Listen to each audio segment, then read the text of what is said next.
Shalom Bapak Ibu Saudara sekalian.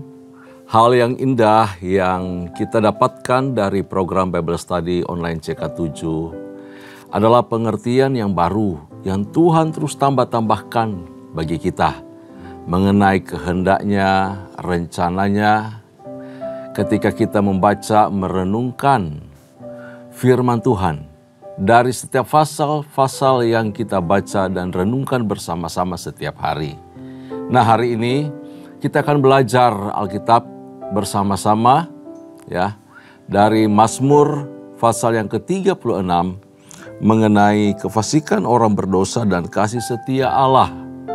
Nah, di pasal 36 ini Daud menunjukkan kepada kita mengenai kecemaran dosa, betapa hebatnya dosa, dan sungguh mendatangkan kerusakan yang sangat-sangat besar. Tapi di sisi lain juga menunjukkan kebaikan Allah dan betapa murah hatinya kepada kita. Dia mengasihi, menyayangi, memelihara semua ciptaannya. Karena itu sebelum kita membaca lebih lanjut dan merenungkan bersama-sama pasal 36 ini, mari saya ajak kita semua untuk masuk hadirat Tuhan. Kita mau menyembah Tuhan. Naikkan hati kita di hadapan Tuhan. Roh kita terbuka di hadapan Tuhan. Inaya sandana malam. Terima kasih buat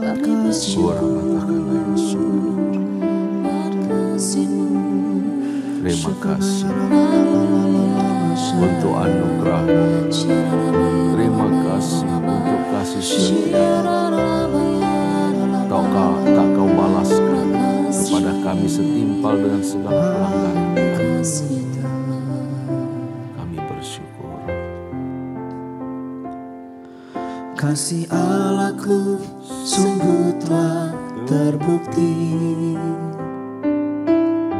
ketika Dia serahkan anaknya. Kasih Allah mau berkorban bagi kau dan aku. Tak ada kasih seperti kasih-Mu. Kasih Allahku sungguh telah terbukti ketika Dia serahkan anaknya. Kasih Allah mau berkorban bagi kau dan aku. Tak ada kasih seperti kasih-Mu.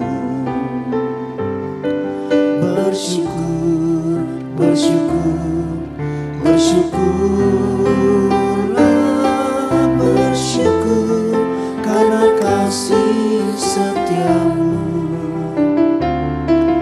Ku sembah, ku sembah, ku sembah dan ku sembah. Selama hidupku ku sembah Kau Tuhan.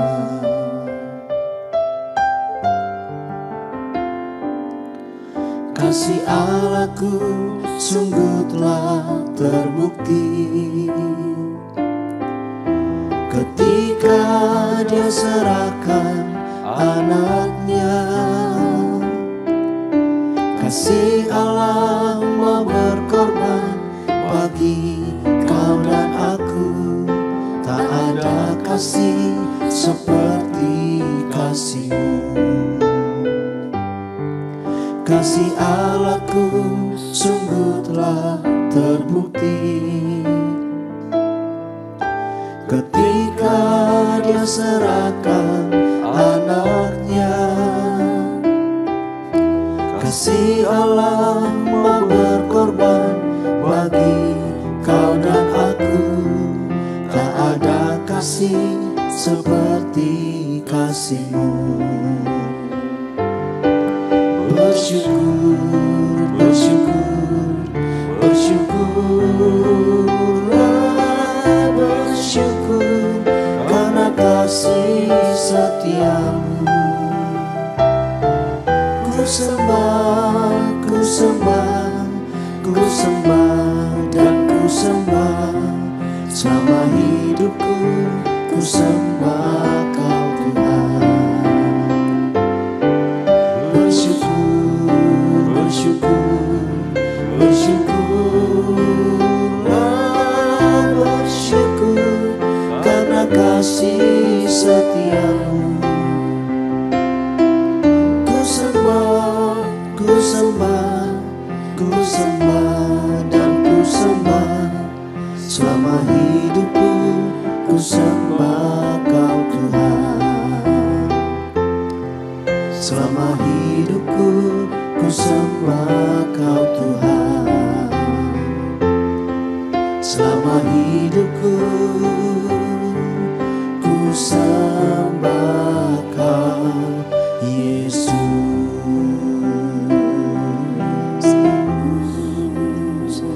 Selama hidup kami menyembah-Mu, karena kasih-Mu besar dalam hidup kami. Yesus, Yesus, Yesus.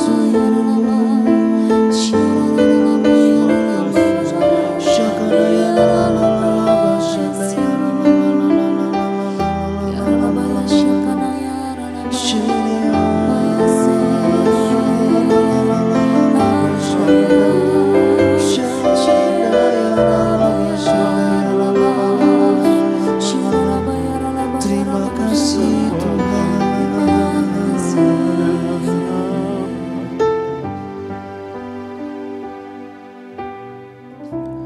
Kasih setiamu yang ku rasakan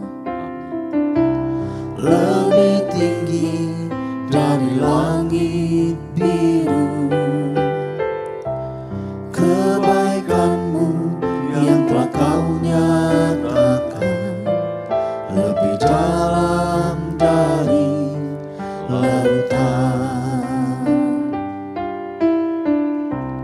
Berkat-Mu yang telah ku terima sempat membuatku terpesona. Apa yang tak pernah ku pikirkan, itu yang Kau sediakan bagiku. Siapakah aku ini Tuhan, jadi biji mata-Mu. Dengan apakah ku balas Tuhan, selain puji dan sembahkan.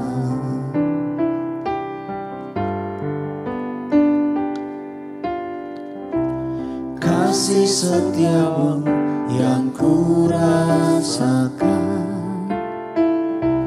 lebih tinggi dari langit biru. Kebaikan-Mu yang telah Kau nyatakan lebih dalam dari lautan. Berkat-Mu yang telah ku terima sempat membuatku terpesona.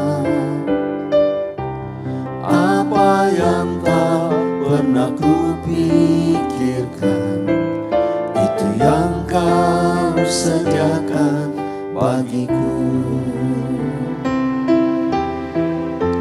Siapakah aku ini Tuhan, jadi biji mata-Mu. Dengan apakah ku balas Tuhan, selain puji dan sembahkan. Siapakah aku ini Tuhan, jadi biji mata-Mu.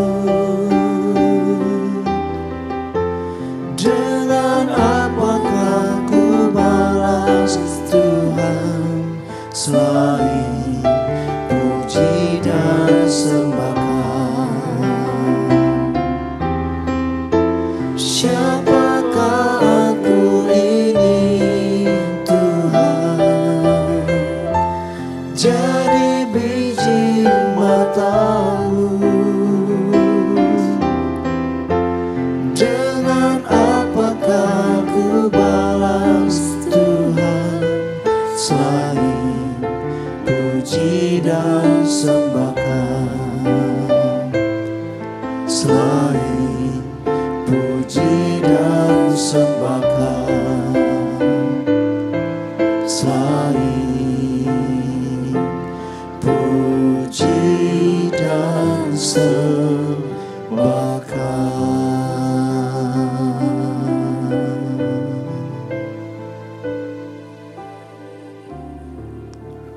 setiap karya perbuatan tangan-Mu yang ajaib, anugerah kemurahan-Mu yang mengalir luar biasa dalam kehidupan kami mengucap syukur ya Tuhan. Dulunya kami orang-orang yang terhilang, buta, dan harusnya binasa. Tetapi Engkau menemukan kami, Engkau memulihkan kami, Engkau menyelamatkan kami. Kami mengucap syukur atas kasih-Mu, kemurahan-Mu, anugerah-Mu yang begitu nyata dalam kehidupan kami. Terima kasih ya Tuhan, karena itu pada hari ini kami terus mau rindu bertumbuh di dalam Engkau, mengenal kemurahan-Mu, terus mengenal kasih setia-Mu, dan kami memuliakan Engkau sepanjang kehidupan kami. Terima kasih ya Tuhan, berbicara kepada kami dan hadir-Mu di tengah-tengah kami, mengurapi kami semua ketika kami membaca merenungkan firman Tuhan pada hari ini. Di dalam nama Yesus Kristus Tuhan Allah yang ajaib, kami bersyukur, kami berdoa. Haleluya. Amin. Amin. Puji Tuhan, Bapak Ibu kasih dalam Tuhan, sebelum kita membaca dan merenungkan firman Tuhan dari pasal 36 kitab Mazmur ini, mari kita mau tempatkan diri kita, hidup kita sebagai pribadi-pribadi yang betul-betul menaruh hormat, kagum, takut akan Tuhan. Maka hati kita akan diteguhkan untuk sungguh-sungguh dikuatkan, sungguh-sungguh untuk mampu membenci dosa dan puas dengan segala kebaikan kasih Allah yang dilimpahkan dalam kehidupan kita. Nah, dari pasal 36 Mazmur ini, barangkali si penulis Mazmur ini yaitu Raja Daud, mungkin dia sedang diserang oleh Saul ataupun Absalom. Sebab di dalamnya dia mengeluhkan kejahatan musuh-musuh yang menentangnya. Tetapi ia juga bermegah di dalam kebaikan Allah kepadanya. Nah karena itu mari kita baca sama-sama bagian ini pasal 36. Mulai dari ayat pertama sampai ayat yang kelima. Bagian pertama lebih dahulu kita akan membacakan dengan perikop kefasikan orang berdosa dan kasih setia Allah. Di dalam buku Alkitab saya terdapat di halaman 601. Demikian firman Tuhan untuk pemimpin biduan dari hamba Tuhan, dari Daud. Dosa bertutur di lubuk hati orang fasik. Rasa takut kepada Allah tidak ada pada orang itu. Sebab ia membujuk dirinya sampai orang mendapati kesalahannya dan membencinya. Perkataan dari mulutnya ialah kejahatan dan tipu daya. Ia berhenti berlaku bijaksana dan berbuat baik. Kejahatan dirancangkannya di tempat tidurnya. Ia menempatkan dirinya di jalan yang tidak baik. Apa yang jahat tidak ditolaknya. Nah, dari ayat 1 sampai ayat yang kelima ini kita mendapati mengenai asal muasal dosa yang ada di dalam diri orang fasik. Baik akar dan sumber dosa itu ditemukan di sini di ayat yang kedua. Dosa bertutur di lubuk hati orang fasik. Lalu kemudian kalimat berikutnya, rasa takut kepada Allah tidak ada pada orang itu. Rasa takut kepada Allah tidak ada pada orang itu. Ini adalah sikap penghinaan kepada Allah. Dan hati yang menentang Allah. Satu tindakan tidak hormat kepada Tuhan. Ini namanya tidak takut akan Allah. Sebaliknya kalau orang benar, berarti di dalam dirinya, di dalam hatinya ada roh takut akan Allah. Lalu dilanjutkan Pada ayat yang ketiga, sebab ia membujuk dirinya sampai orang mendapati kesalahannya dan membencinya. Ia membujuk dirinya. Artinya bahwa segala kejahatan yang diperbuatnya secara sengaja mereka tanamkan di dalam jiwa mereka. Sehingga ketika mereka berbuat dosa, mereka mengira bahwa mereka itu berbuat sesuatu yang baik, sesuatu yang bijak. Dan ketika melakukan hal yang baik, bagi mereka itu sesuatu yang aneh. Justru hal yang baik bagi mereka adalah ketika mereka melakukan apa yang jahat. Merugikan orang lain, menghancurkan upaya orang lain, tidak suka dengan segala hal-hal yang indah, hal yang baik, selalu pengen merusak dan menghancurkan. Rancangannya rancangan kejahatan. Mereka tidak dapat melihat atau bahkan tidak mau mengakui bahwa di dalam hidup mereka ada kejahatan dan bahaya yang mengancam diri mereka maupun juga mengancam orang lain. Dalam diri mereka tidak bisa membedakan mana yang baik, mana yang jahat. Semua perbuatan itu sama bagi mereka. Selalu membuahkan kejahatan, kejahatan, dan kejahatan. Kalau berbuat baik dirasa aneh. Berbuat sesuatu yang menyenangkan merasa aneh. Dan mereka ketika berkumpul dengan orang-orang benar, orang-orang baik, justru mereka kelabakan, mereka bingung. Dan mereka tidak menemukan jati diri mereka di sana. Mereka akan pergi, sebab itu sesuatu yang asing bagi mereka. Sehari-hari mereka akan berbuat jahat dan merancangkan segala perbuatan-perbuatan jahat.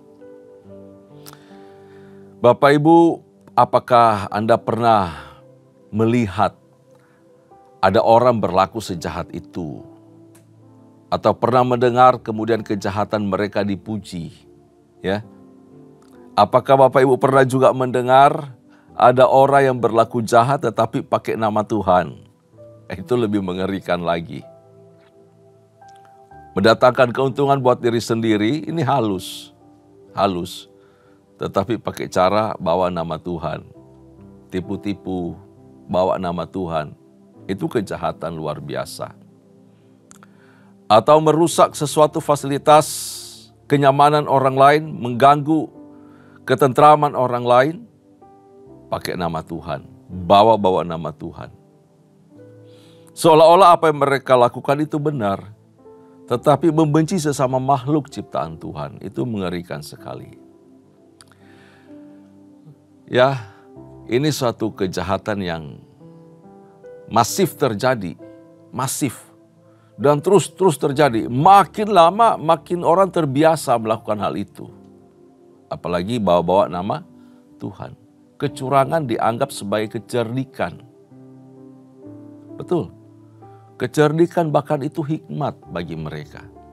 Jika hati nuraninya mulai menegur, lalu mengancam di dalam dirinya, kamu salah, kamu bejat kayak begitu, kamu itu nggak benar melakukan hal itu. Ya, wah. Dari semua yang diperbuatnya itu, hati nurani berbicara begitu kuat. Bahkan dia bisa berkata bahwa, Allah tidak keberatan kok, Tuhan itu nggak ada, Tuhan nggak tahu. Tuhan tutup mata dengan apa yang aku lakukan. Dan aku akan tetap memiliki damai sejahtera di tengah-tengah tindakan yang sedang dilakukan. Sekalipun dia terus-menerus melakukannya. Hati nurani makin tumpul. Tidak ada cahaya dari hati nurani tersebut keluar lalu membuat dia bertobat atau berpaling dari kejahatannya. Tidak sanggup dia berangkat dari sana, keluar dari segala perbuatan jahatnya. Itu perilaku orang fasik. Seluruh dosa meluap keluar dari dalam hatinya. Dosa bertutur di lubuk hati orang fasik. Lalu keluar dari mulut dengan kata-kata dan tipu daya. Kemudian dia merancangkan dengan luar biasa dan bertindak di situ. Kata-katanya tajam, kata-katanya merusak sukacita orang. Kata-katanya itu merampas damai sejahtera orang. Kata-katanya itu melukai setiap orang. Kata-kata itu tidak membangun semangat, bahkan meruntuhkan masa depan orang. Tajam luar biasa, menyakitkan. Ini mulut orang fasik, mulut yang penuh kejahatan. Hindari dari kita setiap rancangan, kata-kata ataupun perbuatan-perbuatan yang merusak, mengancam masa depan hidup orang lain. Termasuk kata-kata kepada istri, kepada suami, kepada anak-anak kita. Sebagai orang benar, kata-kata yang keluar dari mulut kita harus kata-kata yang membangun semangat, memberi pengharapan masa depan yang lebih baik, kata-kata positif, kata-kata indah, kata-kata iman, kata-kata berkat yang menolong orang untuk bertumbuh, menolong orang untuk bergerak ke arah kedewasaan dalam Kristus, menolong orang untuk tertegur hatinya dan berpaling kepada Kristus, bertobat meninggalkan dosa dan kejahatannya. Karena saya percaya bahwa orang-orang yang telah ditebus oleh Kristus adalah milik Kristus. Dan seluruh hidupnya, hati, pikiran, perbuatannya mengalir kasih Allah. Menolong hidupnya untuk bertumbuh semakin mengenal kebenaran. Lalu kita lanjutkan bacaan kita dari ayat 6 sampai ayat yang ke-13. Saya pandu kita sekali lagi untuk membaca bagian ini. Demikian firman Tuhan, ya Tuhan, kasih-Mu sampai ke langit, setia-Mu sampai ke awan. Keadilan-Mu adalah seperti gunung-gunung Allah. Hukum-Mu bagaikan samudra raya yang hebat. Manusia dan hewan Kau selamatkan ya Tuhan. Betapa berharganya kasih setia-Mu ya Allah. Anak-anak manusia berlindung dalam naungan sayap-Mu. Mereka mengenyangkan dirinya dengan lemak di rumah-Mu. Engkau memberi mereka minum dari sungai kesenangan-Mu, sebab padamu ada sumber hayat. Di dalam terang-Mu kami melihat terang. Lanjutkanlah kasih setia-Mu bagi orang yang mengenal Engkau, dan keadilan-Mu bagi orang yang tulus hati. Janganlah kiranya kaki orang-orang congkak menginjak aku, dan tangan orang fasik mengusir aku. Lihat, orang-orang yang melakukan kejahatan itu jatuh, mereka dibanting dan tidak dapat bangun lagi. Kasih setia Allah, kebaikan Allah, kemurahan hati Allah dinyatakan di sini, diungkapkan dari ayat yang ke-6 sampai ayat yang ke-13. Bahkan tidak hanya manusia, tetapi terhadap semua ciptaannya.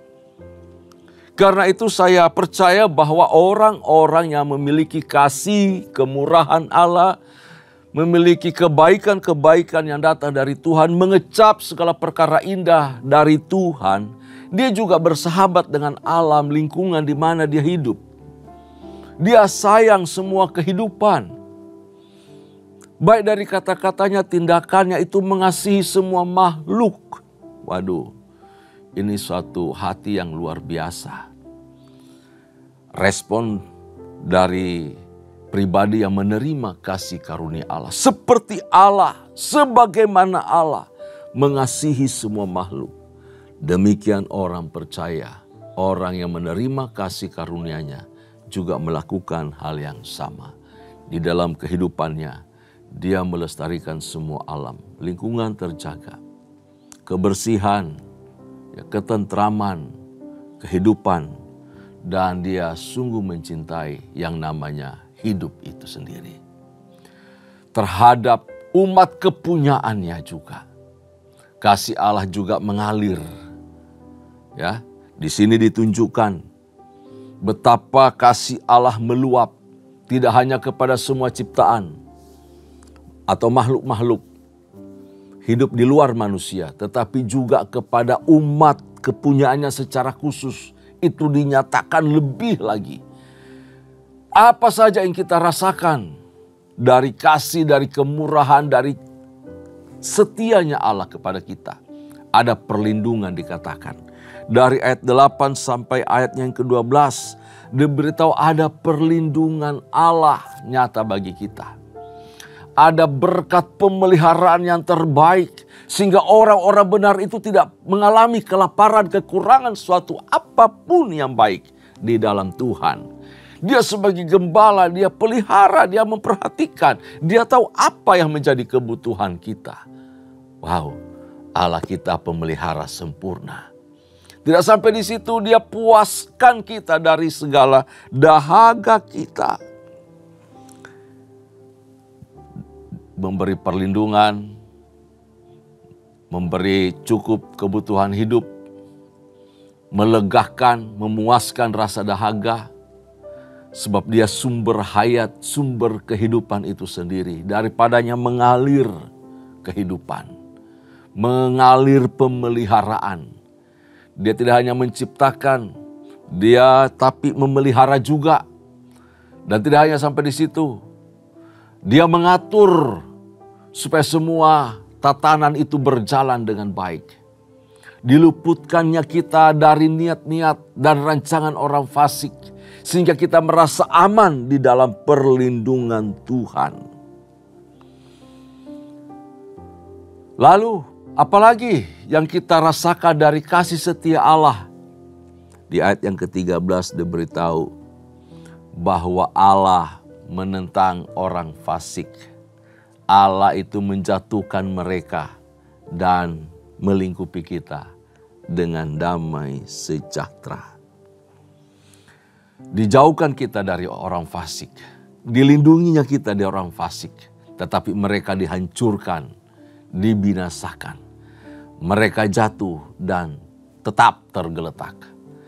Orang benar itu banyak malangnya. Ya, bisa diakui demikian.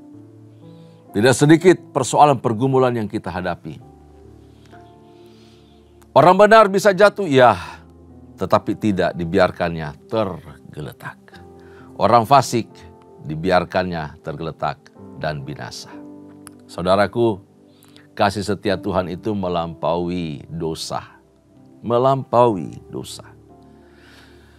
Seberapa dalamnya dosa, kasih setia Allah lebih dalam lagi mengatasi dosa itu.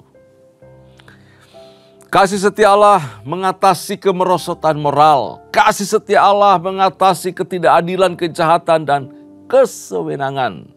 Segala perkara buruk dan dosa yang mungkin kita alami. Saya percaya bahwa semua itu tidak membuat kita apatis. Baik keadaan-keadaan yang sulit yang sedang kita alami, persoalan pergumulan hidup yang kita jalani, tidak membuat kita apatis, tidak membuat iman kita kendor, tidak membuat keyakinan kita akan Tuhan, rasa hormat takut akan Allah di dalam diri kita itu hilang. Tapi saya percaya kita tidak akan juga putus asa.